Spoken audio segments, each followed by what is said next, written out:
Well, so this is just a very quick tutorial covering the logo and using it in different ways on the example images that you've sent. So first thing to say is the best one to use out of the files I've sent is the logo. You can use the small one or the large one, but use the Photoshop file if you can. And when you open that, just make sure you open it in RGB.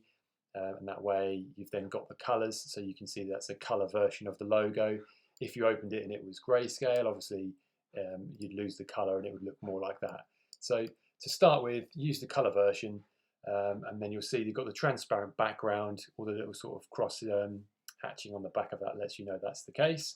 And what you can do is you can then take a copy of that logo, and if we go on to one of the images that you've used in example, you can then paste that on top, and then obviously when you click that, you've then got the option to size it however it is that you want to size it, and you can then move it into a position that you want to move it into. So for example, if we sort of used it in that format for now, you could then save it. You've then got up in here, you've got your blending options under layer style.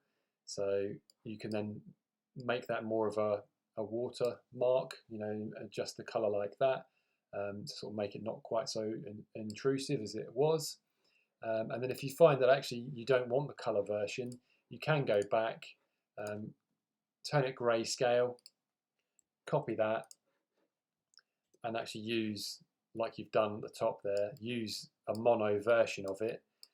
When you then use the mono version, you can then adjust the brightness and the contrast to suit the image. So for example, if you wanted to put it in an area where somewhere like that and you needed it dark, you've got the option to do that. And then obviously if we go back to as it was, you can then also adjust the brightness the other way and actually have it pretty much white. So if that's sitting in a really dark area, that then works a little bit better. And then obviously once it's in the color and the format that you want, you can still come up and use the blending options to blend it in a little bit more if you really did want to make it less intrusive and just a very sort of faint watermark. You've got that option there. So I hope that makes a bit more sense. Going back to your other image, same principles apply. You would paste it in, choose the size, and figure out how best it fits for you and where exactly it is that you wanted it. Another thing I'll mention is you've also got, under adjustments, you've got replace color.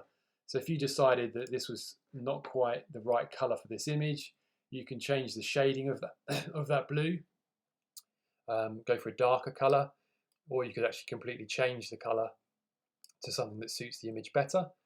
And you can just play with the hue and the saturation, and you may find a different image or a different color scheme which you prefer.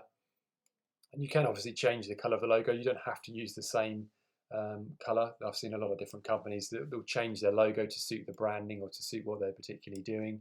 So you've got that option as well. So there's different ways and means of sort of coloring it to get the most effective use of it and to make it stand out as you want. And finally, what I'll say is, for example, if you decided you were happy with that, but you're not happy with your name and how that appears, you can actually just draw a box over your name, and then you've got curves, and you can drag these curves around. And what that will do is, you can see at the top there, is it's then turning it much brighter, or you can obviously do it much darker. So you can go for more of a sort of a black color, or more into sort of grays, or right into a very different color, white. So you've got that option to sort of adjust the logo in that term as well.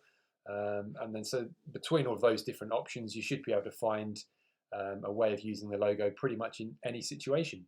So I hope that helps, and if you've got any other questions, just let me know.